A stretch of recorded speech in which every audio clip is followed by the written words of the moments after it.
சோத்திரம். நம்ம வசனத்தை தியானிப்போம். சோத்திரம். ஏசியா தீர்க்கதரிசனம் அதனுடைய 54ஆம் அதிகாரம் அதனுடைய 8ஆம் வசனம், இரண்டாவது பார்ட். ஆனாலும் நித்திய கிருபையுடன் உனக்கு இறங்குவேன் என்று கர்த்தராகிய உன் மீட்பர் சொல்லுகிறார். ஆனாலும் நித்திய கிருபையுடன் உனக்கு இறங்குவேன் என்று கர்த்தராகிய உன் மீட்பர் சொல்லுகிறார். ஓ சோத்ரம், இந்த காலைவெளியில தேவனுடைய சமூகத்தில் வந்து கொண்டு சோத்ரம் தேவனை ஆராதிச்சோம். தேவனுடைய பாதபடியில கொஞ்ச நேரம் நம்ம காத்திருந்தோம். ஆனால் தேவனுடைய பாதபடியில சில நிமிஷங்கள் சில காரியங்கள் உங்ககிட்ட நான் பேச சோத்ரம் ஏவப்படுகிற காரியங்கள் கிருபை. சோத்ரம், கிருபையோடு வரும் ஆசீர்வாதங்களை குறித்து நான் பேச நான் ஆசைப்படுகிறேன். கிருபையோடு வரும் ஆசீர்வாதம். ஓ சோத்ரம், இந்த உலகத்தில் நாம் வாழ்வது கொஞ்ச காலமாக இருக்கலாம், எப்படி என்று நமக்கு சொல்ல முடியாது. சோத்ரம், நம்ம கூட ஆராதித்தவர்கள் ஜனவரியில நம்ம கூட ஆராதித்தவர்கள் இந்த 11வது மாசம் 24ஆம் தேதி உங்கள் பக்கத்தில் இருந்து அவங்க பார்த்தாங்கன்னு என்று கேட்டால் அவங்க நம்ம மத்தியில் இல்லை என்று நம்ம சொல்லலாம். ஆனால் தேவன் நம்மை கிருபையாக, பாட்டுக்காரன் அப்படித்தான் சொல்லுகிறான், ஒன்றும் தானாய் வரல, எல்லாம் கிருபையாக வந்தது. 10 மாசம் உங்களுக்கு வேலை இல்லாமல் இருந்திருப்பீங்க, ஆனால் 11வது மாசம் ஆண்டவர் உங்களை கைவிடாதபடிக்கு வேலை கொடுத்திருப்பார். ஓ சோத்ரம், அது மாத்திரமல்ல, வீடுக்காக நீங்கள் ஜெபம் பண்ணி கொண்டு இருப்பீர்கள். 11வது மாசம் உங்களுக்கு ஒரு நல்ல ஒரு வீட்டை கொடுத்து ஆண்டவருடைய சோத்ரம் ஆண்டவர் உங்களுக்கு தேவைகளை எல்லாம் ஆண்டவர் சந்தித்தார். ஓ சோத்ரம், குழந்தை இல்லாமல் நீங்கள் பல நாட்களாக வருஷங்களாக ஜெபம் பண்ணி கொண்டு இருந்தார்கள். ஆனால் தேவன் இந்த வருஷத்தில் ஒரு அற்புதத்தின் வாசல்கள் சில குடும்பத்திற்கு ஆண்டவர் சோத்ரம் கிருபையாக ஆண்டவர் உங்களுடைய குடும்பத்தை மேன்மைப்படுத்தினார். அது மாத்திரமல்ல, ஓ சோத்ரம், திருமணத்திற்காக ஏங்கி கொண்டு பல நாட்களாக ஜெபம் பண்ணி கொண்டு இருந்தவர்களுக்கு இந்த வருஷத்தில் சில அற்புதத்தின் வாசல்கள் குடும்பத்திற்கு தேவன் செய்தார். இது நான் எப்படி சொல்லணும் என்றால், ஆனாலும் நித்திய கிருபையுடன் உனக்கு நான் இறங்கி இருக்கிறேன். அது சோத்ரம் பரலோகத்தில் வருகிற அந்த மென்மையான குரல்ல ஆண்டவர் சொல்லுகிறார், நித்திய கிருபை என்றால் பரலோகத்திலிருந்து வருகிற கிருபை. அது நிறையான சோத்ரம் நிரந்தரமான கிருபை. அது கடைசி வரைக்கும் நம்மளை கொண்டு போகிற ஒரு கிருபையாக இருந்து கொண்டே இருக்கிறது. கர்த்தருடைய நாமம் மகிமைப்படட்டும். சில காரியங்கள் உங்ககிட்ட நான் பேச ஆண்டவருடைய ஏவுதல் படி நான் சொல்ல ஆசைப்படுகிறேன். முதலாவது, கிருபையோடு வருகிற ஆசீர்வாதங்கள். முதலாவது சோத்ரம் சங்கீதம் 23ஆம் சங்கீதம் அதனுடைய 6வது வசனம். சங்கீதம் 23:6ஆம் வசனம். என் ஜீவனுள்ள நாளெல்லாம் நன்மையும் கிருபையும் என்னை தொடரும். சோத்ரம், நான் கர்த்தருடைய வீட்டிலே நீடித்த நாட்களாக நிலைத்திருப்பேன். சோத்ரம், முதலாவது சோத்ரம் ஆண்டவர் நமக்கு கொடுத்திருக்கிற ஃபர்ஸ்ட் ஆசீர்வாதம் என்றால் கர்த்தருடைய கிருபையும் நன்மையும் நம்மை பின்தொடர்ந்து வந்து கொண்டே இருக்கும். எத்தனை பேருக்கு இந்த உலகத்தினுடைய ஆசீர்வாதங்கள் வேண்டும் என்று நீங்கள் நினைக்கிறீங்க? சோத்ரம், தேவனுடைய ஆலயத்திற்கு வரும். சோத்ரம், இன்னும் எனக்கு கடன் பிரச்சனையோடு நான் கவலைப்படுகிறேன். இன்னும் ஆண்டவர் எனக்கு இந்த உலகத்தில் சோத்ரம் நான் ரட்சிக்கப்பட்ட நாள் முதல் இந்நாள் வரைக்கும் என்னை அப்படித்தான் கொண்டு போகிறார், ஒரு ஆசீர்வாதம் இல்லை என்று சொன்னால், இந்த கால வேளையில் ஆண்டவர் சொல்லுகிறார், உனக்கு நான் சோத்ரம் ஒரு இரக்கத்தின் தேவன் நம்ம கூட இருக்கிறதுனால முதலாவது சோத்ரம் கர்த்தர் சொல்லுகிறார், என் ஜீவனுள்ள நாளெல்லாம் நன்மையும் கிருபையும் என்னை தொடரும். முதலாவது சோத்ரம் உலக ஆசீர்வாதங்கள் ஆண்டவர் நம்ம வைத்துக் கொண்டு இருக்கிறார். ஓ சோத்ரம், எத்தனை பேருக்கு உலக ஆசீர்வாதம் வேண்டும் என்று நீங்க கேட்கிறீங்க? யாருக்கும் வேண்டாமா? உலக ஆசீர்வாதம் என்றால் போகிற நாட்கள் நான் சொல்லுகிறேன். உலக ஆசீர்வாதம் அதுதான் சொல்லுகிறார், என் ஜீவனுள்ள நாளெல்லாம் நன்மையும் கிருபையும் என்னை தொடரும். என் ஜீவனுள்ள நாளெல்லாம், அப்போ நீங்க புரிந்து கொள்ள வேண்டும், என்னுடைய மரணம் வரைக்கும் என் ஜீவனுள்ள நாளெல்லாம் இந்த உலகத்தில் காணப்படுகிற எல்லாம் எனக்கு. அம்பானிக்கு ஆண்டவர் கொடுத்திருப்பார் என்று சொன்னால் அவனுடைய முயற்சி, டாடா அவருடைய சொந்த முயற்சி. ஆனால் தேவனுடைய சமூகத்தில் காத்திருந்து ஜெபம் பண்ணி கொண்டு இருக்கிறவர்களுக்கு நித்திய கிருபையுடன் உன்னை ஆசீர்வதிக்கும்படியாக ஆண்டவர் வச்சிருக்கிறார். அதெல்லாம் பெர்மனண்டான ஒரு சொல்யூஷன் அல்ல. ஆனால் தேவனுடைய ஆலயத்தில் தேவனை ஆராதிக்கிறவர்களுக்கு நித்தியமான ஆசீர்வாதம் கடைசி ஜீவனுள்ள நாளெல்லாம் எனக்கு ஆண்டவர் வச்சிருக்கிறார். இது வந்து போகிற ஆசீர்வாதம் அல்ல, இது நித்தியமான ஆசீர்வாதம் என்று ஆண்டவர் சொல்லுகிறார். ஓ சோத்திரம், எத்தனை பேர் விசுவாசத்தோட ஆமென் சொல்றீங்க? முதலாவது ஆண்டவர் சொல்லுகிறார், என் ஜீவனுள்ள நாளெல்லாம் நன்மையும் கிருபையும் என்னை தொடரும் என்று சொன்னால் உலக ஆசீர்வாதம், அது மாத்திரமல்ல கிருபையுடன் வருகிற நன்மைகளை பெற்றுக்கொள்ளும்படியாக ஆண்டவர் நம்மளை தெரிந்தெடுத்திருக்கிறார். ஓ சோத்திரம், அது மாத்திரமல்ல சில நபர்களை குறித்து நான் சொல்லி வருகிற காரியங்களை நான் சொல்ல ஆசைப்படுகிறேன். முதலாவது ஆபிரகாமை நீங்கள் பார்த்தீங்கன்னா சோத்திரம் 15ஆம் அதிகாரம் 1வது வசனத்தில் நீங்கள் பார்க்கும்போது அவன் ஒருவனாக வந்து, சீக்கிரம் படிங்க, ஆதியாகமம் 15:1. கர்த்தருடைய வார்த்தை ஆபிரகாமுக்கு தரிசனத்திலே உண்டாகி அவர், ஆபிரகாமே நீ பயப்படாதே, நான் உனக்கு கேடகமும் உனக்கு மகா பெரிய பலனுமாய் இருக்கிறேன். உனக்கு மகா பெரிய பலனாக இருந்து சொல்ல, அப்புறம் ஆண்டவர் அவனை ஆசீர்வதிக்கிற காரியங்கள் பாருங்க. சோத்திரம் ஆதியாகமம் 24ஆம் அதிகாரம் 35வது வசனத்துல பாருங்க. சோத்திரம் ஆதியாகமம் 24:35. கர்த்தர் என் எஜமானை மிகவும் ஆசீர்வதிக்கிறார், என் எஜமானை மிகவும் ஆசீர்வதிக்கிறார், அவர் சீமானாய் இருக்கிறார், அவர் சீமானாக இருக்கிறார். கர்த்தர் அவருக்கு ஆடு மாடுகளையும் வெள்ளியையும் பொன்னையும் வேலைக்காரரையும் ஒட்டங்களையும் கழுதைகளையும் கொடுத்திருக்கிறார். ஓ சோத்ராம், தேவனுடைய ஆசீர்வாதம் என்றால் நீங்கள் புரிந்து கொள்ள வேண்டும், அவன் ஒருவனாக வந்தான். ஓ சோத்ராம், எத்தனை பேருக்கு புரிந்தது? அவனு கூட யாருமே இல்லை. அவனுடைய கோத்திரம் சோத்திரம் சிலையை வணங்குகிற ஒரு கோத்திரமாக இருந்து அவனை பிரித்தெடுத்து ஆண்டவர் கொண்டு வந்தார். 15ஆம் அதிகாரத்தில் ஆண்டவர் அவனை அழைத்து பேர் சொல்லி அழைத்து, உன்னோடு கூட நான் கடைசி வரைக்கும் இருந்து சொன்ன தேவன் கடைசி வரைக்கும் கொண்டு செய்கிறதற்கு 2வது ஓ சோத்திரம் 24ஆம் அதிகாரம் 35வது வசனத்தில் சொல்லி இருக்கிறது, ஆண்டவர் அவனை ஆசீர்வதித்திருக்கிறார். இந்த காலை வேளையில வந்திருக்கிற தேவ பிள்ளைகளே சோத்திரம், இந்த கூட்டத்திற்கு வந்திருக்கிற தேவ பிள்ளைகளை ஒன்று சொல்லுகிறேன், நீங்கள் தனிமையாக தேவனுடைய ஆலயத்தில் நீங்கள் வந்திருப்பீர்கள். ஆனால் சோத்திரம், உங்களுக்கு ஆதியாகமம் 24ஆம் அதிகாரம் 35வது வசனத்தை நீங்கள் பெற்றுக்கொள்ளுங்கள். சோத்திரம், தனி மரமாக சோத்திரம் யாருமே இல்லை. சோத்ராம், அவனோடு கூட அவனுடைய சொந்தங்கள் யாருமே இல்லை. எல்லாரும் சோத்ராம் சிலையை வணங்கி கொண்டிருந்தார்கள். ஆனால் சோத்ராம் அவனுக்கு ஒருவர் இருந்தார், அவர் தான் என்னுடைய தேவாதி தேவன் என்று சொல்லி அவனை பேர் சொல்லி அவனுடைய விசுவாசத்தின் தகப்பன் என்று சொல்லும்படியாக அவனுக்கு பேர் வச்ச காரணம் எதற்கு தெரியுமா? அவனுக்கிடத்துல உண்மை இருந்தது. சோத்ராம், தேவனுடைய சமூகத்தில் வந்திருக்கிற தேவ பிள்ளையே, ஆபிரகாம் கிட்ட நீங்கள் சோத்ரம் கற்றுக்க வேண்டியது, அவன் ஒன்றுமே இல்லாமல் இருந்த போது ஆண்டவர்கிட்ட விசுவாசமாக இருந்தான்.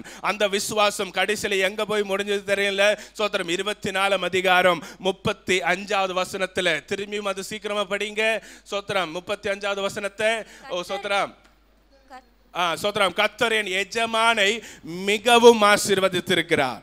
எத்தனை பேர் இந்த காலை வேளையிலே என்னோட சபைக்கு, இந்த சபைக்கு நான் வந்ததுனால மிகவும் நான் ஆசீர்வாதமாக இருக்கிறேன் என்று எத்தனை பேர் சொல்ல முடியும்? ஓ சோத்திரம், பின்னாடி யாருக்கும் ஆண்டவர் ஆசீர்வதிக்கலையா?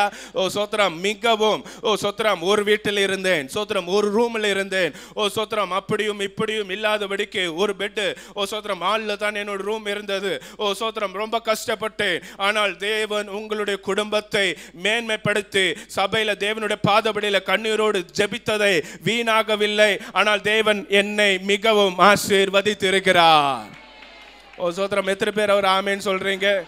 அக்கா சத்தமாக ஒரு ஆமேன் சொல்லுங்க. சோத்திரம், மிகவும் நம்மளை ஆசீர்வதிக்கிற தேவன் மனுஷர்கள் அல்ல, மிகவும் கடைசி வரைக்கும் நம்மளை ஆசீர்வதிக்கிறவர்கள். ஓ சோத்திரம், உலகத்தான் சொல்லி காண்பிப்பான். ஆனால் தேவன் அப்படி அல்ல. மகனே, உனக்கு நான் அள்ளி கொடுத்து உன்னை நான் பெருக பண்ணுவேன் என்று சொன்ன தேவன். அவர் சோத்திரம் யாருக்கும் கடன்காரன் அல்ல. ஓ சோத்திரம், மனுஷர்கள் இப்போ நீங்க கேட்டீங்கன்னா நிறைய பேர் காசு கொடுக்கலாம். ஓ சோத்திரம், ஏதாவது கஷ்டத்து நேரத்தில் யாராவது ஒரு 10,000 15,000 நீங்கள் கேட்டாங்கன்னா ஓ சோத்திரம் அவன் திரும்பி கேட்பான். ஆனால் தேவன் அப்படி அல்ல. ஓ சோத்திரம், நீ என்கிட்ட எவ்வளவு கேட்டாலும் அது நான் அள்ளி உனக்கு நான் தருவேன் என்று சொல்லி உன்னை மிகவும் ஆசீர்வதிக்க தேவன் உன்னோடு கூட இருக்கிறார். உங்கள் குடும்பத்தில் யாரும் ரட்சிக்கப்பட்டிருக்க மாட்டார்கள். ஆனால் நீங்கள் தான் உங்களோட குடும்பம் தேவனுடைய சமூகத்தில் விசுவாசத்தை வேரோடு நீங்கள் தேவனுடைய ஆலயத்தில் வந்ததுனால மிகவும் என்னை ஆசீர்வதித்திருக்கிறார். சோத்ரம் கர்த்தருடைய நாமம் மகிமைப்படட்டும். சில காரியங்கள் சோத்ரம் உங்களுக்கு ஆண்டவர் எதிலிருந்து ஆண்டவர் ஆசீர்வதிக்கிறார் என்றால், சோத்ரம் யோவேல் தீர்க்கதரிசனம் 2ஆம் அதிகாரத்திலிருந்து சில 7 காரியங்கள் உங்களுக்கு ஆண்டவர் ஒரு பிளஸிங்ஸ் ஆண்டவர் உங்களுக்கு கொடுத்திருக்கிறார். யோவேல் 2ஆம் அதிகாரம் அதில் சோத்ரம் 23, 24, 25, 26, 27, 28, 32 இந்த வசனங்களில் ஆண்டவர் உங்களை ஆசீர்வதிக்கிறார். நான் சீக்கிரமாக நான் சொல்லுகிறேன். முதலாவது 23வது வசனத்தில் ஆண்டவர் டபுள் போர்ஷன், இரட்டிப்பான நன்மையை ஆண்டவர் உங்களுக்கு தந்திருக்கிறார். அதை நீங்கள் எப்படி நீங்கள் பார்க்கலாம் என்றால், சோத்ரம் உங்களுக்கு முன்மாறியும் பின்மாறியும் ஏற்றவை சோத்ரம் வர்ஷிக்க பண்ணுவேன் என்று ஆண்டவர் சொல்லுகிறார். சோத்ரம் யோவேல் 2ஆம் அதிகாரம் 23வது வசனத்தில் ஆண்டவர் உங்களுக்கு ஆண்டவர் ஒரு சோத்ரம் ஆசீர்வாதத்தை கொடுக்கிறார் என்றால் இரட்டிப்பான நன்மை. சோத்ரம் டிசம்பருக்குள்ள நீங்கள் போகும்போது நீங்கள் ஒரு ஆசீர்வாதத்தை அல்ல, இரட்டிப்பான நன்மையை நீங்கள் பெற்றுக்கொள்ள போகிறீர்கள். ஓ சோத்ரம் கர்த்தருடைய நாமம் மகிமைப்படட்டும். 2வது ஆண்டவர் 24வது வசனத்தில் சோத்ரம் 24வது வசனத்தில் சோத்ரம் கலங்கள் சோத்ரம் படிங்க. 24 கலங்கள் தானியத்தினால் நிரம்பும் ஆலைகளில் திராட்சரசமும் எண்ணெயும் வழிந்தோடும். 2வது ஆண்டவர் உங்களுக்கு வசனத்தின்படி ஆண்டவர் blessings கொடுக்கிறார் என்றால் financial blessings ஆண்டவர் கொடுக்கிறார். அது நீங்கள் கலங்கள் சோத்ரம் தானியத்தால் நிரம்பும். நீங்கள் வேலைக்கு போகும்போது சோத்ரம் ஹாஸ்பிட்டலுக்கு நீங்க கொடுக்க மாட்டீங்க. சோத்ரம் மற்ற உலகத்திற்கு நீங்க கொடுக்க மாட்டீங்க. ஆண்டவர் உங்களுக்கு ஆசீர்வாதத்திற்கு முக்கியமாக கொடுக்கிறது உங்களுடைய குடும்பம் ஆசீர்வாதமாக இருக்கணும். மற்றவர்களுக்கு நீங்கள் கொடுக்கும்படியாக, நீங்கள் கடன் வாங்காதபடிக்கு மற்றவங்களுக்கு கொடுக்கும்படியாக கர்த்தர் நம்மளை உங்களை ஆசீர்வதிச்சிருக்கிறார். எத்தனை பேருக்கு கடன் வாங்கணும்னு ஆசை இருக்கு? உங்களுக்கு கடன் வாங்கி கடைசி வரைக்கும் மரணம் வரைக்கும் கடன் வாங்கணும்னு ஆசை இருக்கு உங்களுக்கு? ஏன் சொல்லுங்களேன். என் மேலே ஏதாச்சும் கோவம் ஏதாச்சும் இருந்தால் நேரடியாக அப்புறம் வந்து சொல்லுங்க. சோத்திரம் எது சொல்லுங்களேன். கடன் வாங்கணும்னு ஆசையா இருக்கா எல்லாருக்கும்? இல்ல. நீங்கள் ஆண்டவர் உங்களை ஆசீர்வதிக்க காரணம் என்ன? மற்றவங்களுக்கு கடன் கொடுக்கும்படியாக ஆண்டவர் என்னை ஆசீர்வதிக்கும்படியாக என்னை பேர் சொல்லி அழைத்திருக்கிறார். சோத்ரம் 2வது ஆண்டவர் உங்களுக்கு ஆசீர்வாதத்தை கொடுக்கிறது ஃபினான்ஷியல் சோத்ரம் அபண்டன்ஸ் ஆண்டவர் உங்களுக்கு கொடுக்கிறார். மூன்றாவது 25வது வசனத்தில் நீங்கள் பார்க்கும்போது 25வது வசனத்தில் நான் உங்களிடத்தில் என் பெரிய சேனையாகிய வெட்டுக்கிளிகளும் பச்சை கிளிகளும் முசுக்கட்டை பூச்சிகளும் பச்சை புழுக்களும் பட்சித்த வருஷங்களின் விளைவை உங்களுக்கு திரும்ப அளிப்பேன். ஓகே. மூன்றாவது ஆண்டவர் உங்களுக்கு ரெஸ்டோரேஷன், நீங்கள் பெற்றுக்கொண்டதை ரிஸ்டோர் பண்ணும்படியாக, இல்லை என்றால் புதுப்பிக்க, இல்லை என்றால் சோத்திரம் அதை உறுதியாக அதை பெற்றுக்கொள்ளும்படியாக 3வது ஆண்டவர் உங்களுக்கு ஆசீர்வாதத்தை கொடுத்து வச்சிருக்கிறார். 26வது வசனத்தில் ஆண்டவர் சொல்லுகிறார், நீங்கள் சம்பூர்ணமாக சாப்பிட்டு திருப்தி அடைந்து உங்களை அதிசயமாக நடத்தி வந்த உங்கள் தேவனாகிய கர்த்தருடைய நாமத்தை துதிப்பீர்கள். என் ஜனங்கள் ஒருபோதும் வெட்கப்பட்டது இல்லை, வெட்கப்பட்டு போவதே இல்லை. சோத்ரம் 4வது ஆண்டவர் உங்களுக்கு கொடுக்கிற ஒரு பெரிய blessings. சோத்ரம் அற்புதங்களை நீங்கள் காண பார்க்குறீங்க. சோத்ரம் எத்தனை பேருக்கு அந்த அற்புதத்தின் வாசல்கள் ஆண்டவர் திறக்கணும் என்று விரும்புறீங்க? ஒரு குடும்பத்தில் சோத்ரம் சாப்பாடுக்கு ரொம்ப கஷ்டமாக இருந்தது, ரொம்ப கஷ்டம். ஆனால் தேவனை துதிக்கிறதுல மட்டும் அந்த குடும்பம் விட்டு விடவே. தேவனுடைய சமூகத்தில் சோத்திரம் அந்த அந்த அந்த அந்த அந்த அந்த பிரதர் வந்து சோத்திரம் சாப்பாடுக்கு அந்த குடும்பம், அந்த அவங்களோட தாத்தா அவங்களோட குடும்பம்லாம் ரொம்ப கஷ்டப்படுகிற ஒரு குடும்பம். ஊழியக்காரர்கள வந்தா இந்த அந்த அந்த அந்த ஃபேமிலி, அந்த தாத்தா தகப்பன் அந்த பாட்டி சோத்திரம் பாஸ்டருங்க யாருன்னா வந்தாங்கன்னா சோத்திரம் இவங்களுக்கு சாப்பாடு கொடுக்க மாட்டாங்க, பாஸ்டருங்களுக்கு பிள்ளைகளுக்கு சாப்பாடு கொடுக்க மாட்டாங்க, வந்த பாஸ்டர்களுக்கு நல்ல சாப்பாடு கொடுத்து வழி நடத்துவார்கள். நல்ல புரிந்து கொள்ளுங்கள், இப்போ அந்த குடும்பம் ஊழியக்காரர்களுக்கு கொடுத்த அந்த கைகள் அந்த தலைமுறைகளை கோடிகளுக்கு மாத்திரமல்ல பல பேருக்கு ஆண்டவர் அவர்களை குடும்பமாக ஆசீர்வதிச்சிருக்கிறார். சோத்திரம், நீங்கள் சபைக்காகவும் பாஸ்டரோட குடும்பத்திற்காகவும் நிறைய காரியங்கள் நீங்கள் செய்து கொண்டு இருக்கிறீர்கள். இது மனுஷர்களுக்கு அல்ல, இது உங்களை ஆசீர்வதித்த தேவனுடைய சமூகத்திலிருந்து சொல்லுகிறேன். கர்த்தர் யாருக்கும் கடக்காரன் அல்ல. உங்களுக்கு ஏற்ற வழியில் அற்புதத்தை செய்யும்படியாக சோத்திரம் நீங்கள் சம்பூர்ணமாக சாப்பிட்டு திருப்தி அடைந்து பாஸ்டர் அவர் அடிக்கடி சொல்லுவார், சோத்திரம் சபையில் வருகிற யாருக்கும் சாப்பாடுடைய கஷ்டம் தெரியக்கூடாது என்று. அதனால் உங்களுக்கு ஒரு நல்ல ஒரு வீடு இருக்கிறது, எப்போது நீங்கள் சாப்பிட்றதுக்கு ஒரு இடம் இருக்கிறது. சோத்திரம், எதற்கும் நீங்கள் கவலைப்படவே கூடாது. சாப்பாடு மாத்திரமல்ல, எதாக இருந்தாலும் ஃப்யூச்சரில் எதாக இருந்தாலும் வருகிற நாட்களில் உங்களுக்கு எந்த காரியத்தில் உங்களுக்கு கஷ்டமாக இருந்ததுனால் உங்களுக்கு ஒரு வீடு இருக்கிறது, அது உங்களுடைய தாய் வீடு என்று நீங்கள் அறிந்து கொள்ளலாம். ஓ சோத்ராம், ஆண்டவர் உங்களை ஆசீர்வதிக்கிறதுக்கு நீங்கள் சம்பூர்ணமாய் சாப்பிட்டு திருப்தி அடைந்து உங்களை அதிசயமாய் வழி நடத்தின உங்கள் தேவனாகிய கர்த்தருடைய நாமத்தை துதிப்பீர்கள். 4வது நான் சொன்னேன் 27வது வசனம், நான் இஸ்ரவேலின் நடுவில் இருக்கிறவர் என்றும் நானே உங்கள் தேவனாகிய கர்த்தர், வேறொருவர் இல்லை என்றும் அறிந்து கொள்வீர்கள். என் ஜனங்கள் ஒருபோதும் வெட்கப்பட்டு போவதில்லை. 5வது ஆண்டவர் உங்களுக்கு ஆசீர்வாதத்தை கொடுக்கிறது. சோத்ராம், கர்த்தருடைய இல்லை என்றால் கர்த்தர் டிவைன் பிளஸ்ஸிங்ஸ், இல்லை என்றால் டிவைன் பிளஸ்ஸிங்ஸ் ஆண்டவர் கொடுக்கிறார். இதுல பாருங்க, வேறு ஒரு தேவனும் இல்லை. நீங்கள் சோத்திரம் மற்ற மார்க்கத்திலிருந்து நீங்கள் சபைக்கு வந்திருப்பீர்கள், ஆனால் தேவன் உங்களுக்கு ஆண்டவர் சொல்லுகிறார், இந்த ஆலயத்தில் வந்து உங்களுக்கு பரலோகத்தினுடைய நன்மைகளை பெற்றுக்கொள்ளும்படியாக நீங்கள் இந்த சபையில் வந்திருக்கிறீர்கள். உங்களுக்கு ஆண்டவர் பிளஸ்ஸிங்ஸை கொடுக்கலாம், நிறைய கொடுக்கலாம். ஆனால் கர்த்தரிலிருந்து தேவனுடைய ஆலயத்திலிருந்து வருகிற ஆசீர்வாதம் அது நிரந்தரமான ஒரு ஆசீர்வாதமாக இருக்கும். நீங்கள் ஜெபம் பண்ணலாம், ஆண்டவரே என்னை மேன்மையாக்கும், என்னை ஆசீர்வதியும் என்று.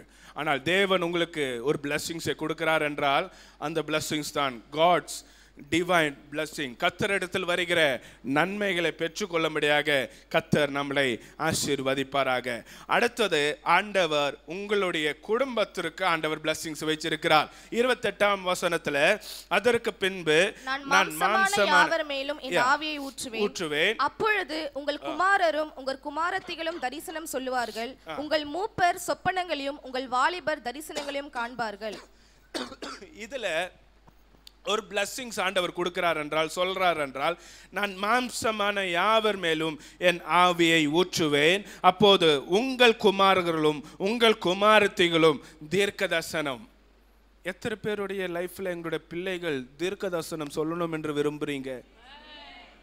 ஓ சோத்ராம், உங்களுடைய பிள்ளைகள் ஒரு பிளஸ்ஸிங்ஸாக இருக்கணும் என்றால் இந்த கடைசி காலத்தில் வாலிபர்கள், ஓ சோத்ரம், உங்களை குறித்து, இல்லை என்றால் தேசத்தை குறித்து, அழிந்து போகிற ஆத்துமாக்களை குறித்து, சோத்ரம், தேவனுடைய ராஜ்யத்தை கட்டும்படியாக அவர்களுக்கு ஒரு பெரிய ஒரு பிளஸ்ஸிங்ஸ் என்றால், ஆண்டவர் சொல்லி இருக்கிறது ஒரு பெரிய பிளஸ்ஸிங்ஸ் என்றால், ஓ சோத்ரம், உங்களுடைய குடும்பத்தை ஆண்டவர் ஆசீர்வதிப்பார். மாம்சமான யாவர் மேலும் என்னுடைய ஆவியை ஊற்றுவேன் என்று சொன்னால், உங்களுடைய பிள்ளைகள் அபிஷேகம் பெறலனால் இந்த நாட்களில் வாலிபர்களே, வாலிப சகோதரிகளே, யாராக இருந்தாலும் நான் சொல்லுகிறேன், பெரியவர்களை யாராக இருந்தாலும் அபிஷேகம் பெறாதவர்கள் அபிஷேகத்தை பெற்றுக்கொள்ளுங்கள். ஓ சோத்ரம், தேவனுடைய ராஜ்யத்திற்கு புறப்படுகிற தேவனுடைய சேனையாக கர்த்தர் நம்மளை அழைத்திருக்கிறார். எத்தனை பேருக்கு அந்த அபிஷேகத்தின் வரங்கள் வேண்டும் என்று நீங்கள் நினைக்கிறீங்க, விரும்புறீங்க?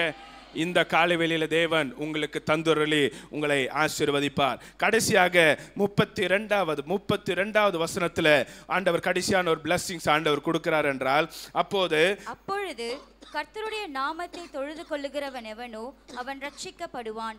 கர்த்தர் சொன்னபடி சீயோன் பர்வதத்திலும் எருசலேமிலும் கர்த்தர் வரவழைக்கும் மீதியா இருப்பவர்களிடத்திலும் ரட்சிப்பு உண்டாயிருக்கும். சோத்ரம், கடைசியாக டெலிவரன்ஸ் ஆண்டவர் கொடுக்கிறார். டெலிவரன்ஸ், ஓ சோத்ரம், பிளஸ்ஸிங்ஸ் ஆண்டவர் கொடுக்கிறார். இதில் நீங்கள் பார்க்கும்போது கர்த்தருடைய நாமத்தை தொழுது கொள்ளுகிறவன் எவனோ அவன் ரட்சிக்கப்படுவான். உலகத்தில் இருக்கிறவங்க என்ன இருந்தாலும் கடைசியில் அவங்களுக்கு மரணம் எப்படியா இருந்தால் அவங்களுக்கு தெரியாது. ஆனால் ரட்சிக்கப்பட்டவனுக்கு ஒரு டெலிவரன்ஸோட பிளஸ்ஸிங்ஸ் வேண்டுமானால், பரலோகம் தருகிற ஒரு பிளஸ்ஸிங்ஸ் என்றால் அது நமக்கு கொடுத்திருக்கிற ஒரு பெரிய, ஓ சோத்ரம், அது டெலிவரன்ஸ். அது நீங்கள் பார்க்கும்போது கர்த்தருடைய நாமத்தை தொழுது கொள்ளுகிறவனுக்கு எவனோ அவன் ரட்சிக்கப்படுவான் என்று ஆண்டவர் சொல்லுகிறார். இந்த சாரோன் சபையில் வந்து தேவனை ஆராதிக்கிறவர்களுக்கு ஆண்டவர் 7வது கடைசியான ஒரு பிளஸ்ஸிங்ஸை கொடுக்கிறார் என்றால், சோத்ரம், தேவனுடைய பாதபடியில முடிவு பரியந்தம் நிலை நிற்பவனே ரட்சிக்கப்படுவான். முதலாவது ஆண்டவர் உங்களுக்கு ஆசீர்வாதத்தை கொடுக்கிறது, கிருபையும் நன்மையும் கொடுத்து, உலக ஆசீர்வாதத்தை கொடுத்து உங்களை நடத்துவார். எத்தனை பேர் விசுவாசத்தோடு சொல்றீங்க, இந்த உலகத்தினுடைய நன்மைகளை ஆண்டவர் எனக்கு கொடுத்திருக்கிறார், உலக ஆசீர்வாதத்தை. இரண்டாவது ஆண்டவர் எதில் ஆண்டவர் உங்களை ஆசீர்வாதமாக கிருபையோடு வருகிற ஆசீர்வாதத்தை கொடுக்கிறார் என்றால், சங்கீதம் 25ஆம் அதிகாரம் அதனுடைய 10வது வசனத்தில், 10வது வசனம் 25:10. கர்த்தருடைய உடன்படிக்கையும் அவருடைய சாட்சிகளையும் கை கொள்ளுவர்களுக்கு அவருடைய பாதைகள் எல்லாம் கிருபையும் சத்தியமானவைகள். இரண்டாவது, கர்த்தருடைய உடன்படிக்கையும் அவருடைய சாட்சியையும் கை கொள்ளுகிறவனுக்கு அவருடைய பாதைகள் எல்லாம் கிருபையும் சத்தியம். சத்தியம்,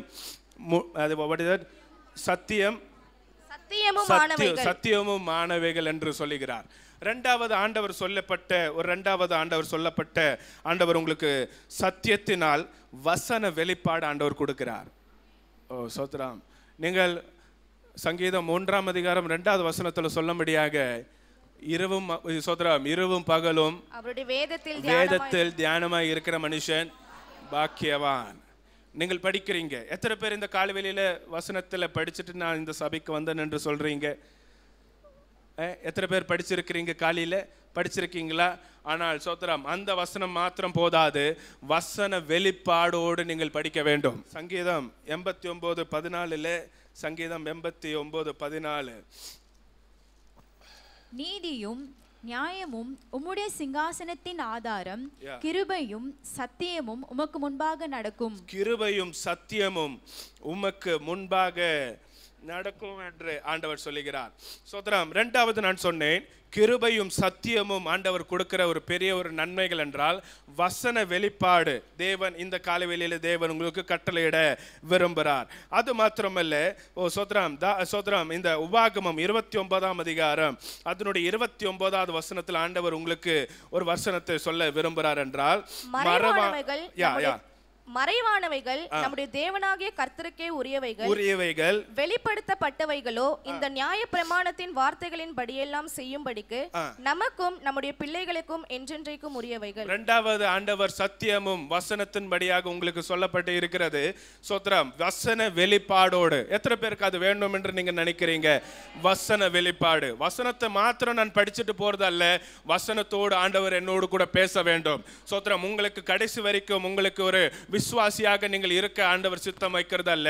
உங்களுக்கு சோத்ரம், கடைசி நாட்களில் யாவர் மேலும் என் ஆவியை ஊற்றுவேன் என்று சொன்ன தேவன். இரண்டாவது, வசன வெளிப்பாடோடு கூட நீங்கள் பேசும்படியாக, மறை பொருள்களை பேசும்படியாக இந்த சபையில் ஆண்டவர் எழுப்புதலுக்கு கொண்டு போகிற பாத்திரவனாக ஆண்டவர் நம்மளை தேர்ந்தெடுத்திருக்கிறார். சோத்ரம், தேவனுடைய நாமம் மகிமைப்படட்டும். இரண்டாவது நான் சொன்னபடியாக சோத்ரம், ஆண்டவர் சொல்லி இருக்கிறார், சோத்ரம், வசன வெளிப்பாடோடு கூட நீங்கள் பேச வேண்டும். மறைவானவைகள் நம்மளுடைய தேவனுக்கு, சோத்ரம், தேவனாகிய கர்த்தருக்கே உரிவைகள். சோத்ரம், மனுஷர்கள் என்ன சொன்னாலும் சோத்ரம் அது ஆறுதலாகாது. ஆனால் தேவனுடைய சமூகத்தில் காத்திருந்து புது பலன் அடைந்தவர்கள் புது வசன வெளிப்பாடு கூட பேசிக்கொண்டு இருக்கும் போது இந்த காலை வெளியில ஒரு புது பலன் அடைந்து கொள்ளுங்கள் சபையே. ஆண்டவர்கிட்ட நீங்கள் வசன வெளிப்பாடு நீங்கள் எங்க பார்க்கலாம் என்றால், மத்தேயு 4ஆம் அதிகாரம் 4வது வசனத்துல ஆண்டவர் நம்மளுடைய மனவாள நமக்கு சோத்ரம் கொடுக்கிற ஒரு பெரிய ஒரு சோத்ரம் நன்மைகள் என்றால், சோத்ரம் மத்தேயு 4ஆம் அதிகாரம் 4வது வசனத்துல ஆண்டவர் சொல்லுகிறார், மனுஷன் அப்பத்தினாலே மாத்திரம் அல்ல, தேவனுடைய வாயிலிருந்து புறப்படுகிற ஒவ்வொரு வார்த்தையினாலும் பிழைப்பான் என்று எழுதியிருக்கிறதே என்றார். மனுஷன் அப்பத்தினாலும் மாத்திரமல்ல, தேவனுடைய வாயிலிருந்து புறப்படுகிற ஒவ்வொரு வார்த்தைகளும் அவன் பிழைப்பான் என்று எழுதியிருக்கிறதே என்று. சோதரம், தேவனுடைய சமூகத்தில் வந்திருக்கிற தேவ பிள்ளைகளே, இரண்டாவது பரலோகத்தின் பிதா நம்ம கிட்ட இயேசுவானவர் சொல்லுகிறார், சோதரம், நீங்கள் பேசிக்கொண்டு இருக்கும் போது, மற்றவர்களுக்கு பேசிக்கொண்டு இருக்கும் போதே வசனத்தை முக்கியத்துவப்படுத்தி பேச வேண்டும். உலகத்தினுடைய காரியத்தை முக்கியத்துவப்படுத்தாமல் வசனத்தை முக்கியத்துவப்படுத்த வேண்டும். உலகத்தினுடைய காரியத்திற்கு முக்கியத்துவப்படுத்துகிறவர்களை விட சோதரம் வசனத்தின்படி முக்கியம் படுக்கிறவர்கிட்ட நீங்கள் நல்ல ஐக்கியமாக இருக்கணும் என்று ஆண்டவர் சொல்லுகிறார். சோத்ரம், இந்த சபையில் உங்களுக்கு அந்த நல்ல ஒரு நண்பரை, நல்ல ஒரு துணையை தேவன் அந்த சபைக்கு, இந்த சபைக்கு தேவன் தரட்டும். சோத்ரம். இரண்டாவது ஆண்டவர் சொல்லி இருக்கிறார், சோத்ரம், வசன வெளிப்பாடோடு கூட நீங்கள் பேச வேண்டும். வசனத்தை முக்கியத்துவப்படுத்தி நீங்கள் பேச வேண்டும். கர்த்தர் உங்களுக்கு அந்த கிருபையின் வசனத்தை மாத்திரமல்ல, கிருபையும் சத்தியமும் அந்த கிருபையை நீங்கள் பெற்றுக்கொள்ளும்படியாக, நீங்கள் பாத்திரவனாக இருக்கும்படியாக கர்த்தருடைய சமூகத்தில் நான் வைக்கிறேன். மூன்றாவது ஆண்டவர் உங்களுக்கு என்ன கிருபையும் கொடுக்கிறார் என்றால், மூன்றாவது கிருபையும் வரங்களும் ஆண்டவர் நமக்கு கொடுக்கிறார். ரோமர் 8ஆம் அதிகாரம், அது ரோமர் 11ஆம் அதிகாரம் 29வது வசனத்துல, தேவனுடைய கிருபை வரங்களும் அவர்களை அழைத்த அழைப்பும் மாறாதவைகளே. சோத்ரம், திரும்பி படிங்க. 11. தேவனுடைய கிருபை வரங்களும் அவர்களை அழைத்த அழைப்பும் மாறாதவைகளே. அந்த வசனத்துல தேவனுடைய கிருபை வரங்களும் அவர்களை அழைத்த அழைப்பும் மாறாதவைகளே. மூன்றாவது ஆண்டவர் சொல்லி இருக்கிறார், கிருபையும் வரங்களும் ஆண்டவர் நமக்கு கொடுத்திருக்கிறார். கிருபையின் வரங்கள் இல்ல 5 விதமான ஊழியங்கள் இருக்கு. அது என்னது? வரம். அது வரம் அல்ல, அது நம்ம வைத்திருக்கிற பெரிய உடன்படிக்கை. அது மாத்திரமல்ல, 5 விதமான ஊழியத்தை ஆண்டவர் சோத்திரம் கொடுத்திருக்கிறார். ஆனால் வரங்கள் என்றால் என்ன? பாட்டு பாடுகிறது ஒரு வரம், ஜெபிக்கிறது ஒரு பெரிய சிலவங்க ஜெபிக்க மாட்டாங்க, சிலவங்கனால துதிக்க முடியாது. ஆனால் அதெல்லாம் ஒரு கட்டளை. துதிச்சால் தான் ஒரு விடுதலை நீங்கள் பெற்றுக்கொள்ள முடியும். தேவனுடைய சமூகத்தில் பிரதர் அவர் சாட்சி சொல்லும் போது ஜெபியுங்கள். ஜெபத்தில் அந்த சாட்சி சொல்லும் போது சொன்னார் பாருங்க, ஜெபித்தால் ஒரு நிச்சயமான ஒரு வெற்றி நீங்கள் பார்ப்பீர்கள். சோத்திரம். நீங்கள் மூன்றாவது நீங்கள் பார்க்கும்போது சோத்திரம், ஆவிக்குரிய ஆசீர்வாதங்களை குறித்து நான் சொல்ல நான் ஆசைப்படுகிறேன். ஆவிக்குரிய ஆசீர்வாதத்தை குறித்து நான் சொல்ல ஆசைப்படுகிறேன். ரோமர் 8ஆம் அதிகாரம் 28வது வசனத்தில் நீங்கள் பார்க்கும்போது, ரோமர் அவருடைய தீர்மானத்தின்படி அழைக்கப்பட்டவர்களாய் தேவனிடத்தில் அன்பு கூறுகிறவர்களுக்கு சகலமும் நன்மைக்கு ஏதுவாக நடக்குது என்று அறிந்திருக்கிறோம். சோத்திரம். மூன்றாவது நான் சொன்னது, கிருபையின் வரங்களும் ஆசீர்வாதத்தை நீங்கள் பெற்றுக்கொள்ளணும் என்றால், சோத்திரம், தேவன் நமக்கு ஞானத்தை கொடுத்திருக்கிறார். எப்படி பேச வேண்டும் என்று ஆண்டவர் நமக்கு ஞானத்தை கொடுத்திருக்கிறார். நமக்கு நல்ல டிசைனிங் ஸ்பிரிட், பகுத்தறிகிற ஞானம் நமக்கு இருக்கணும். எத்தனை பேர் விசுவாசம் சொல்றீங்க? அந்த ஞானத்தை எனக்கு தாரும் என்று நீங்கள் கேட்க வேண்டும். அந்த டிசைனிங் ஸ்பிரிட், சோத்திரம், அந்த பகுத்தறிஞர் ஞானத்தை தேவன் நமக்கு கொடுக்க வேண்டும். அன்பில் பரிசுத்தம் உள்ளவர்களும் குற்றம் இல்லாதவர்களுமாக இருக்கும்படியாக ஆண்டவர் நம்மளுக்கு இந்த உலகத்தினுடைய ஆசீர்வாதம் அல்ல, ஆவிக்குரிய ஆசீர்வாதம். சோத்திரம், அன்பில் நீங்கள் பரிசுத்தமாக இருக்க வேண்டும். இந்த சபையில் வருகிற எல்லார்கிட்ட நீங்கள் அன்பாக இருக்க வேண்டும். அன்பில் நீங்கள் பரிசுத்தமாக இருக்க வேண்டும். இது ஆவிக்குரிய ஆசீர்வாதத்தில் முதல் படி. சோத்திரம். ஆவிக்குரிய வசனத்தில் அன்பில் நீங்கள் பரிசுத்தமாக இருக்க வேண்டும் என்று ஆண்டவர் நமக்கு கட்டளையிட்டுகிறார். அந்த அன்பில் நீங்கள் சோத்திரம் கபடு இல்லை என்றால் வேஷம் போடுகிற அன்பு அல்ல ஆண்டவர் பார்க்கிறது. சோத்திரம். சிலவங்க பாருங்க, அன்பு வெளியில காண்பாங்க, வெளியில அன்பு காமிப்பாங்க. ஆனா சிலவங்க அப்படி இல்லை, உள்ள வச்சிருப்பாங்க. எந்த நேரத்தில் வெடியும் என்று யாருக்கும் சொல்ல முடியாது. அந்த அன்பு தான் நிரந்தரமான, அதுதான் உண்மையான அன்பு நான் சொல்லுவேன். சும்மா வெளியில போயிட்டு கட்டி பிடிச்சு முத்தம் கொடுக்கறதெல்லாம் அது சும்மா வேஷம், மாயான அன்பு. ஆனால் ஒரு அன்பு இருக்கிறது, உள்ள இருந்து வெளியில வரும். அந்த அன்பு தான் கடைசி வரைக்கும் கொண்டு போகும். நீங்க பாருங்களேன், நான் என்னோட லைஃப்ல சொல்றேன், என்னோட லைஃப்ல இருந்தே சொல்றேன். நான் இந்த அன்பு வெளியிலலாம் இதெல்லாம் நான் காண்பிக்க மாட்டேன். சிலவங்க தகப்பன்லாம் இருக்கிறாரு, அவங்கெல்லாம் என்னோட ஆவிக்குரிய தகப்பன், அவங்கள அன்பு நல்லா செலுத்துவாங்க. அவங்களோட வேதனை அன்பு செலுத்தல் அப்படிலாம் என்று. ஆனால் நமக்கு தெரியும் அன்பு எப்படிப்பட்டது என்று. அன்பு எப்படி உள்ளிருந்து எப்படி வெளியில வருது, யாருக்கிட்ட அன்பு செலுத்தணும், யாருக்கிட்ட அன்பு செலுத்தல் என்று நான் சொல்லலை. எல்லாருக்கிட்டையும் அன்பு செலுத்த முடியாது. அது எப்படிப்பட்ட அன்பா இருக்க வேண்டும்? பரிசுத்த அன்பான ஒரு அன்பாக இருக்க வேண்டும். அதுதான் சோத்திரம் கொரிந்தியர்ல பாஸ்டர் பவுல் சொல்லுகிறார், பரிசுத்த முத்தத்தோடு ஒருவருக்கொருவர் வாழ்த்துதல் சொல்லுங்கள். அப்போ சோத்திரம், இந்த நாளாம் அந்த பழைய சர்ச்சில் இருக்கும்போது அப்போல்லாம் கட்டி பிடிச்சு நாளை முத்தம் கொடுக்கறது உண்டு. அந்த இப்போல்லாம் கோவிடுக்கு அப்புறம் யாரும் அப்படி செய்யறது இல்லை. ஆனால் இதை திருப்பியும் கொண்டு வரணும்.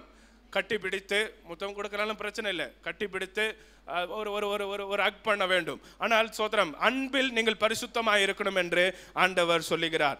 அது மாத்திரமல்ல, அந்த சோத்திரம் எஃபெசியர் 1ஆம் அதிகாரத்தில் ஆண்டவர் உங்களுக்கு வேற ஒரு பிளஸ்ஸிங்ஸ் ஆண்டவர் கொடுக்கிறார் என்றார். ஆவிக்குரிய ஆசீர்வாதம் என்றால் சோத்திரம், நம்ம பிரியமானவர்களுக்குள் நாம் நமக்கு தம்முடைய கிருபையின் மகிமைக்கு புகழ்ச்சியாக அதுதான் சோத்திரம். இரண்டாவது தாம் நமக்கு தந்துருளின நமக்குடைய கிருபை சோத்திரம். இரண்டாவது புகழ்ச்சியான ஒரு கிருபை ஆண்டவர் கொடுத்திருக்கிறார். மகிமைக்கு புகழ்ச்சியான ஒரு கிருபையை பிரியமானவர்களுக்குள் தாம் நமக்கு தந்துருளின. யார் நமக்கு தந்துருளின சோத்திரம்? யோவான் 3ஆம் அதிகாரம் 16வது வசனத்துல சொல்லி இருக்கிற 15வது வசனத்துல, தேவன் ஒரே பேரான குமாரனை விசுவாசிக்கிற எவனும் அவன் கெட்டு போகாமல் நமக்கு தந்தருளின என்னுடைய மணவாளன் தான் சோத்திரம். அதுல நீங்கள் பார்க்கிறீர்கள். அடுத்தது பிளஸிங்ஸ் நீங்கள் பார்க்கிறீங்களா? 6வது வசனத்துல நீங்கள் பார்க்கிறீங்கன்னா, தம்முடைய தயவுள்ள சித்தத்தின்படியே நம்ம இயேசு கிறிஸ்து மூலமாய் தமக்கு சுவிகார புத்திரர் ஆகும்படி முன்குறித்திருக்கிறார். இது பாருங்க, தயவுள்ள சித்தத்தின்படியே நமக்கு இயேசு கிறிஸ்து மூலமாய் நமக்கு அது என்னது? சுவிகார புத்திரர் ஆகும்படி முன்குறித்திருக்கிறார். இதுல நீங்கள் கிருபையின் ஐசுவரியத்தை நமக்கு ஆண்டவர் கொடுக்கிறார். கிருபையினுடைய ஐசுவரியத்தினுடைய பிளஸிங்ஸ் ஆண்டவர் கொடுக்கிறார். கடைசியாக 7வது வசனத்துல சொல்லி நான் அதை முடிக்கிறேன். அவருடைய கிருபையின் ஐஸ்வரியத்தின்படியே இவருடைய இரத்தத்தினாலே பாவ மன்னிப்பாகிய மீட்பு இவருக்குள் நமக்கு உண்டாயிருக்கிறது. கடைசியாக 7வது வசனத்துல கிருபையின் ஐஸ்வரியத்தின்படியே அவருக்கு இரத்தத்தினாலே பாவ மன்னிப்பு நமக்கு ஆண்டவர் கொடுத்திருக்கிறார். அதுதான் சங்கீத சோத்திரம் ஏசாயா 54ஆம் அதிகாரம் 8வது வசனத்துல நான் ஒன்று சொன்னேன். கடைசியாக 54 8வது கடைசி பார்ட்ல நான் ஒன்னு சொன்னேன். அந்த வசனத்துடைய கடைசி, நித்திய கிருபையுடன் உனக்கு இறங்குவேன் என்று கர்த்தராகிய உன் மீட்பர் சொல்லுகிறார். உன் கர்த்தராகிய உன் மீட்பர் சொல்லுகிறார். கடைசியாக ஆண்டவர் சொல்லுகிறார், கர்த்தராகிய உன் மீட்பர் சோத்திரம் பாவத்திலிருந்து உனக்கு இரத்தத்தில் சோத்திரம் உன்னை சோத்திரம் பரிசுத்தப்படுத்தி உனக்கு இந்த ஜீவனை கொடுத்து உன்னை ஆவிக்குரிய ஆசீர்வாதத்தின் மூலமாக கர்த்தர் உங்களை ஆசீர்வதித்திருக்கிறார். கடைசியாக 2 காரியம் நான் சொல்லி நான் சீக்கிரமாக முடிக்கிறேன். சங்கீதம் 84ஆம் அதிகாரம் 11வது வசனத்தில் நீங்கள் பார்க்கும்போது, சங்கீதம் 84ஆம் சங்கீதம் அதனுடைய 11வது வசனம், தேவனாகிய கர்த்தர் சூரியனும் கேடகமும் ஆனவர், கர்த்தர் கிருபையையும் மகிமையும் அருளுவார், உத்தமமாய் நடக்கிறவர்களுக்கு நன்மையை வழங்காதிரார். அதுல 11வது வசனத்துல கர்த்தர் கிருபையையும் மகிமையும் அருளுகிறார். சோத்ராம். 4வது ஆண்டவர் கிருபை கொடுத்து ஆண்டவர் நம்மளை உயர்த்துகிற தேவனாக இருக்கிறார். 4வது ஆண்டவர் சொல்லுகிறார், கிருபைகளை கொடுத்து உன்னை மகிமைப்படுத்துவேன் என்று ஆண்டவர் சொல்லுகிறார். 4வது கர்த்தர் உங்களை சோத்ரம் ஆண்டவர் உங்களுக்கு பிளஸ்ஸிங்ஸ். 4வது பிளஸ்ஸிங்ஸ் ஆண்டவர் என்றால் ஆண்டவர் இந்த உலகத்தில் மாத்திரமல்ல உயர்வு சோத்ரம் ஆவிக்குரிய காரியத்திலும் ஆண்டவர் உங்களுக்கு உயர்வை தர ஆண்டவர் நோக்கத்தோடு வச்சிருக்கிறார். 2 கொரிந்தியர் 9ஆம் அதிகாரத்தில் சோத்ரம் 8லிருந்து 10 வசனங்கள் வரைக்கும் நீங்கள் பார்க்கும்போது சோத்ரம் 2 கொரிந்தியர் அதனுடைய 9ஆம் அதிகாரம், மேலும் நீங்கள் எல்லாவற்றிலும் எப்பொழுதும் சம்பூர்ணமுடையவர்களாயும் சகலவித நற்கிரைகளிலும் பெறுகிறவர்களுமாய் இருக்கும்படியாக தேவன் உங்களிடத்தில் சகலவித கிருபையும் பெருக செய்ய வல்லவராயிருக்கிறார். வார இறைத்தான், ஏழைகளுக்கு கொடுத்தான், அவருடைய நீதி என்றென்றைக்கும் நிற்கும் என்று எழுதியிருக்கிறபடியாகும். விதைக்கிறவனுக்கு விதையையும் புசிக்கிறதற்கு ஆகாரத்தையும் அளிக்கிறவர் உங்களுக்கு விதையை அளித்து அதை பெருக பண்ணி உங்கள் நீதியின் விளைச்சலை வர்த்திக்க செய்வார். இதனுடைய பெரிய ஒரு உயர்வு ஆண்டவர் 4வது ஆண்டவர் கொடுக்கிறார் என்றால், கர்த்தர் உங்களுக்கு உயர்வை கொடுக்கிறதுல இந்த 2 வசனங்கள் மூலமாக கர்த்தர் உங்களுக்கு உயர்வு கொடுக்கிறார். சோத்ரம். அந்த விதைக்கிறவனுக்கு விதையும் புசிக்கிறவனுக்கு ஆகாரத்தையும் அளிக்கிறவர்கள் அவர்களுக்கு விதையை அளித்து அதை பெருக பண்ணி உங்கள் நீதியின் விளைச்சலை வர்த்திக பண்ணுவார் என்று சொல்லுகிறார். சோத்ரம். 4வது கர்த்தர் உங்களுக்கு சோத்ரம் கிருபையும் சோதரம் கிருபையும் மகிமை கொடுத்து உங்களை உயர்த்தி உங்களை அழகு பார்க்கிற தேவன் இயேசு என்று சொல்லுகிறார். கடைசியாக நான் முடிக்கிறேன். சங்கீதம் 116 சங்கீதம் 5வது வசனத்தில் சோதரம் சங்கீதம் 116 சங்கீதம் 5வது வசனம் கர்த்தர் கிருபையும் நீதியும் உள்ளவர், நம்முடைய தேவன் மன உருக்கமானவர். சோதரம் 5வது கடைசியாக நான் முடிக்கிறேன். கர்த்தர் கிருபையும் நீதியும் உள்ளவர், நம்மளுடைய தேவன் மன உருக்கம் உள்ளவர் என்று ஆண்டவர் சொல்லுகிறார். அஞ்சாவது ஆண்டவர் சொல்லுகிறார் என்றால் கிருபையும் நீதியும் ஆண்டவர் நமக்கு கட்டளையிடுகிறார். இதில் நீங்கள் பார்க்கிறீர்கள் என்றால் ஆண்டவர் சேவிக்கிறவர்களை, ஆண்டவரை மகிமைப்படுத்துகிறவர்களை, ஒவ்வொரு நாளும் தேவனை ஆராதிக்கிறவர்களை நன்மை மாத்திரமல்ல நியாயமும் ஆண்டவர் செய்வார்.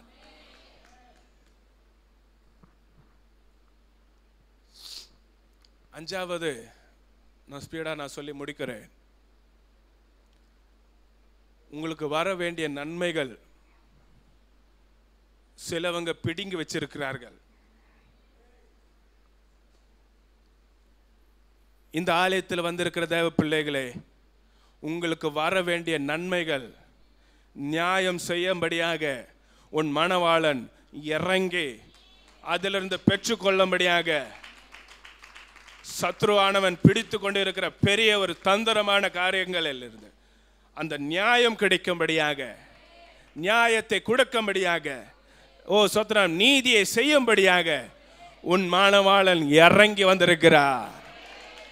சோத்ராம் அஞ்சாவது நான் சொல்லி முடிக்கிறேன். சோத்ரம் இந்த சங்கீதம் 119 அதிகாரம் சோத்ரம் 37வது வசனத்தில் நீங்கள் பார்க்கும்போது சங்கீதம் 119 சங்கீதம் 37வது வசனத்தில் மாயையை பாராதபடி நீர் என் கண்களை விலக்கி உமது வழிகளில் என்னை உயிர்ப்பியும். சோத்ரம் உமது வழிகளை என்னை உயிர்ப்பியும் என்று சொல்லுகிறார். நான் சீக்கிரமாக சில காரியங்கள் நான் முடிக்க நான் ஆசைப்படுகிறேன். சோத்ரம் இந்த காலகட்டத்தில் இந்த ஆலயத்தில் வந்திருக்கிற தேவ பிள்ளைகள், நீங்கள் ஆண்டவருடைய சபையில் நீங்கள் ஆராதிச்சீர்கள், நல்ல துதிச்சீர்கள், நல்ல தேவனை மகிமைப்படுத்தீர்கள். ஆனால் சோத்ரம் தேவனுடைய சமூகத்தில் பல நாட்களாக இதற்கு ஒரு முடிவு இல்லை என்று நீங்கள் பல நாட்கள் கண்ணீரோடு நீங்கள் ஜெபம் பண்ணி கொண்டு இருப்பீர்கள்.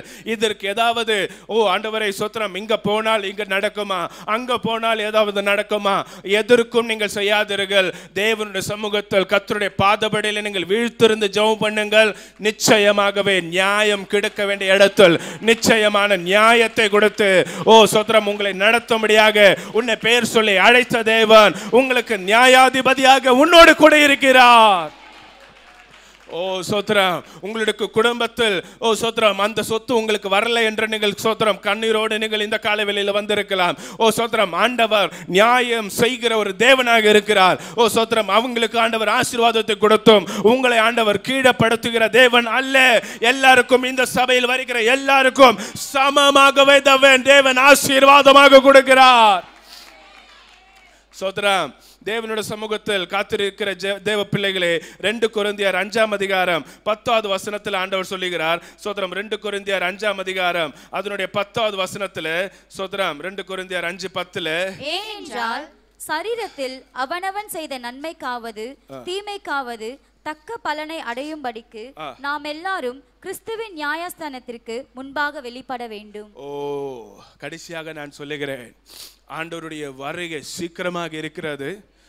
3 நியாய தீர்ப்பின்படி கர்த்தர் நமக்கு நியாயம் செய்வார். இதை நான் ஆவிக்குரிய கண்ணோட்டத்தில் சொல்லுகிறேன், எல்லாம் கேர்ஃபுல்லாக கேட்க வேண்டும். 3 கண்ணோட்டத்தில் நான் சொல்லுகிறேன். முதலாவது, சில சோத்ரம் தேவ பிள்ளைகளுக்கு ஆண்டவர் நியாயம் செய்கிறவராக இருக்கிறார். சோத்ரம் முதலாவது சோத்ரம் ரட்சிக்கப்பட்டவர்களுக்கு ஆண்டவர் நியாயத்தை செய்வார். அதை நீங்கள் நல்ல தெளிவாக பார்க்க வேண்டும். சரீரத்தில் அவன் செய்த நன்மைக்காவது தீமைக்காவது தக்க பலனை அடையும்படிக்கு நாம் எல்லோரும் கிறிஸ்துவின் நியாயஸ்தானத்திற்கு முன்பாக வெளிப்பட வேண்டும். உங்களை தேவையில்லாமல் சில வார்த்தை மூலமாக கஷ்டத்தோடு வேதனையோடு இந்த காலவெளியில நீங்கள் யாராவதுக்கு மேலாவது நீங்கள் ஏதாவது வார்த்தை மூலமாகவோ சோத்திரம் அவர்களை கேவலமாக பேசுகிற யாராவது இந்த சபையில் இருந்தீங்கன்னா நியாயசனத்திற்கு முன்பாக நீங்கள் நிற்க வேண்டும். முதலாவது, ரட்சிக்கப்பட்டவர்களுக்கு ஆண்டவர் நியாயாதிபதியாக நிற்பார். நல்லா கவனிக்க வேண்டும். சாட்சிகள் எல்லாம் இந்த உலகத்தில் பார்த்து கொண்டு இருக்கிறார்கள். நம்மளுடைய தெருக்குள் நம்ம நடந்து கொண்டு இருக்கும் போது ஒயிட் ட்ரெஸ் நீங்கள் போட்டு இருப்பீர்கள், ஒயிட் பேண்ட் நீங்கள் போட்டிருப்பீர்கள், பைபிளோடு நீங்கள் நடந்து கொண்டு வந்து கொண்டு இருப்பீர்கள். ஆனால் தேவன் ஒருவர் நம்மளை பார்த்து கொண்டே இருக்கிறார். முதலாவது, ரட்சிக்கப்பட்டவர்களுக்கு ஆண்டவர் நியாயம் செய்கிறவராக இருக்கிறார். இந்த உலகத்தில் நமக்கு கொடுத்திருக்கிற நாட்கள் கொஞ்சமாக இருக்கும். நம்ம கூட ஆராதிச்சவர்கள் இப்போ நம்ம கூட ஆராதிக்கவில்லை. தேவனுடைய பாதபடியில பல அற்புதத்தை நான் பெற்றுக்கொண்டோம். சோத்திரம், பின்மாற்றத்தின் ஆவி எனக்கு கொண்டு வருகிற பொல்லாத ஆவியை நீங்கள் எதிர்த்து நீங்கள் ஒவ்வொரு நாளும் கண்ணீரோடு வேண்டுதலோடு நீங்கள் ஜெபம் பண்ணியாக வேண்டும். முதலாவது, அவர் நியாயம் செய்ய போகிறதற்கு ரட்சிக்கப்பட்டவர்களுக்கு ஆண்டவர் நியாயாதிபதியாக நிற்க போகிறார். அதுதான் தெளிவாக ஆண்டவர் சொல்லுகிறார். சோத்திரம் 5ஆம் அதிகாரம் 10வது வசனத்துல, அவன் செய்த நன்மைக்காவது தீமைக்காவது தக்க பலனை அடையும்படிக்கு நாம் எல்லாரும் கிறிஸ்துவின் நியாயாதிபதிக்கு சோத்திரம் நியாயசனத்திற்கு முன்பாக வெளிப்பட வேண்டும். நான் தனிமையில செய்த பாவம், நான் தனிமையில செய்த சோத்திரம் தேவனுக்கு பிரியம் இல்லாததை ஒவ்வொரு ஞாயிற்றுக்கிழமை மாத்திரமல்ல ஒவ்வொரு திருவந்தருக்கும் தேவனுடைய பாதபடியில நான் திருவந்து எடுக்கிறேன். எனக்கு எப்படி அந்த பயத்தோடு சோத்திரம் அந்த கேவலமான செயலை நான் செய்ய முடியும்? இந்த பெத்தேல் சாரோன் சபையில் வந்திருக்கிற தேவ பிள்ளைகள் ஒன்று நல்ல கவனிக்க வேண்டும். இது தேவன் நியாயம் செய்ய போகிற காலம். இந்த ஆலயத்தில் நான் புல்பிட்ல நிற்கிறேன், எனக்கு அந்த பயம் இருக்கிறது. இந்த நிமிஷம் என் தேவாதி தேவன் வந்தாருன்னா நான் தேவாதி தேவனோட வீட்டில் போவேன். எத்தனை பேர் தேவ சோத்திரம் தைரியமாக சொல்ல முடியும்? நியாயம் செய்கிறவர் சீக்கிரம் வரப்போகிறார். அது ரட்சிக்கப்பட்டவனுக்கு முதலாவது நியாயம் செய்யும்படியாக. கேர்ஃபுல்லாக இருங்கள் சபையே. நான் ஏதோ சும்மா சொல்லிட்டு போகிறவன் அல்ல, வசனத்தை வசனமாக போதிக்கிறவன். இல்லை என்றால் என் தலை போனால் எனக்கு பிரச்சனை இல்லை. சிலவங்க ஆசீர்வாதத்தை முக்கியத்துவப்படுத்துவாங்க. நான் அப்படி அல்ல. நமக்கு ஆசீர்வாதம் வேண்டும், ஜீவனுள்ள நாளெல்லாம் நன்மை எனக்கு வேண்டும், அதை நான் முக்கியப்படுகிறேன். ஆனால் அதற்கு மேலாக என்னுடைய அப்பாவுடைய வீட்டில் நான் நிலைத்திருக்கும்படியாக நான் காத்துக்கொண்ட வேண்டிய காரியத்தை நான் நிலைத்திருக்க வேண்டும். ரட்சிக்கப்படாதவன் ரெண்டாவது ஆண்டவர் பிளஸிங்ஸ் சோத்திரம், ரெண்டாவது சோத்திரம் ஆண்டவர் கொடுக்கிறது சோத்திரம் அப்போஸ்தலர் சோத்திரம் மத்தேயு 25ஆம் அதிகாரம் சோத்திரம் 31 32. சீக்கிரமாக நான் சொல்லி நான் முடிக்கிறேன். 25ஆம் அதிகாரம் சோத்திரம் 31 32. அன்றியும் மனுஷகுமாரன் தமது மகிமை பொருந்தினவராய் சகல பரிசுத்த தூதரோடும் கூட வரும்போது தமது மகிமையுள்ள சிங்காசனத்தின் மேல் வீற்றிருப்பார். அப்பொழுது சகல ஜனங்களும் அவருக்கு முன்பாக சேர்க்கப்படுவார்கள். மேய்ப்பனானவன் செம்மறி ஆடுகளையும் வெள்ளாடுகளையும் வெவ்வேறாக பிரிக்கிறது போல அவர் பிரித்து இரண்டாவது சோத்திரம் தேசங்களுக்கு ஆண்டவர் நியாயாதிபதியாக நியாய தீர்க்கும்படியாக ஆண்டவர் வரப்போகிறார். சோத்திரம் முதலாவது ரட்சிக்கப்பட்டவனுக்கு ஆண்டவர் நியாயாதிபதியாக வரப்போகிறார். இரண்டாவது சோத்திரம் அந்த வசனத்தின்படி சோத்திரம் அன்றி மனுஷக்கு தந்து மகிமைப்படுத்த சகல பரிசுத்த தூதர்கள் கூட வரும்போது தமது மகிமையின் சிங்காசனத்தின் மேல் வீற்றிருப்பார். சோத்திரம் தேவன் நமக்கு கொடுத்திருக்கிற ரட்சிப்பு மற்றவங்களுக்கு போய் சுவிசேஷத்தை அறிவிக்கும்படியாக. இன்னையும் நான் சும்மா இருந்தனால் நான் சோத்திரம் என்னுடைய குடும்பம் நல்லா இருக்க வேண்டும், என்னுடைய சபை நல்லா இருக்க வேண்டும், அடைந்து இருக்கிற ஆத்மாக்களுக்காக யார் கண்ணீர் விடுவா என்று ஆண்டவர் சொல்லுகிறார். அவர் இரண்டாவது நியாயம் செய்ய போகிறதற்கு இரண்டாவது நபர் இல்ல, தேசத்திற்கு ஆண்டவர் நியாயாதிபதியாக வரப்போகிறார். கடைசி நாட்களில் ஒரு பெரிய ஒரு ரிவைவல் நடக்கும். அந்த ஒரு எழுப்புதல் நாம் எல்லாரும் பங்கு கொள்ள வேண்டும். அந்த எழுப்புதல் நம்மளோட சபை மாத்திரமல்ல, இந்த திருநொன்றூர் மாத்திரமல்ல, இந்த சென்னை மாத்திரமல்ல, இந்த தமிழ்நாடு மாத்திரமல்ல, இந்த இந்தியா மாத்திரமல்ல, உலகம் எங்கிலும் தேவனுடைய சுவிசேஷத்தை அறிவிக்கும்படியாக நம்மளை ஆண்டவர் தெரிந்தெடுத்திருக்கிறார். மூன்றாவது நான் சொல்லி நான் முடிக்கிறேன். சோத்ரம் ரெவலேஷன் சோத்ரம் வெளிப்படுத்தல் 20ஆம் அதிகாரம் 11 15 வசனம் நான் சொல்ல நான் ஆசைப்படுகிறேன். சோத்ரம் மூன்றாவது ஆண்டவர் சோத்ரம் ஒயிட் த்ரோன் ஜட்ஜ்மெண்ட். மூன்றாவது ஆண்டவர் சோத்ரம் நியாயம் செய்ய போகிறது. நேஷன்ஸுக்கு அல்ல, இது சோத்ரம் எல்லா கோத்திரங்களுக்கும், எல்லா பாஷைகளுக்கும், இந்த உலகத்தில் காணப்படுகிற எல்லாருக்கும் ஆண்டவர் நியாயாதிபதியாகவும் நியாய தீர்க்கும்படியாகவும் வரப்போகிறார். சோத்ரம் 3 காரியம் நான் சொன்னேன். முதலாவது அபிஷேகம் பெற்று தேவனுடைய பாதபடியில் வந்து சோத்ரம் முதலாவது சேவ்டு கிறிஸ்டியன், ரட்சிக்கப்பட்டவனுக்கு ஆண்டவர் நியாயாதிபதியாக வருவார். இரண்டாவது தேசங்களுக்கு ஆண்டவர் நியாயாதிபதியாக நிற்பார். மூன்றாவது எல்லா புறஜாதிகளுக்கும், எல்லா தேசங்களுக்கும், எல்லா சோத்ரம் தேவனுடைய பிள்ளைகள் சோத்ரம் எல்லா உலகத்தில் உள்ள அனைத்து ஜாதிகளுக்கும் ஆண்டவர் நியாயாதிபதியாக நிற்பார். இந்த 5 காரியங்கள் நான் சொன்னேன். 5 காரியத்தில் தேவன் உங்களை ஆளுகை செய்து உங்களை நடத்துவார்.